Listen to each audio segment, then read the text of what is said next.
ఏంటో వరుసగా తప్పుడు కేసులు పెట్టి 4 సార్లు కోర్టు బెయిలిస్తే యూఏపీఏ వాడి ఒక యూట్యూబర్ని రిమాండ్లోకి పంపిస్తారా? అంటే యువరాజుని ప్రశ్నిస్తే దేశద్రోహం. Very good. ఇది ప్రశ్నించే గొంతుల్ని నొక్కడానికి మీరు చేస్తున్న కుట్రమని అందరికీ క్లియర్గా అర్థమైంది. నెక్స్ట్ ఏంటి? క్యారెక్టర్ అససినేషన్. ఆల్రెడీ జన సైనికులు ఏఐ వీడియోలు చేసి స్టార్ట్ చేశారు. మీరేం చేస్తారు?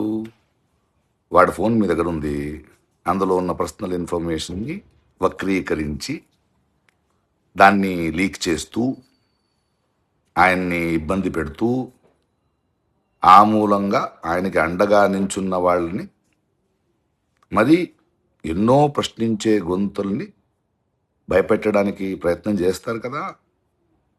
దిగజారండి, దిగజారుతూ ఉండండి. ఎంత కింద దిగజారుతారో ప్రజలు చూస్తూ ఉంటారు. సరే, ప్రొఫెసర్ నాగేశ్వరరావు గారితో మీ ఆట మొదలయ్యింది. కానీ ఈ ఆటానికి ముగింపు ప్రజలే ఇస్తారు, చేస్తారు. Game on.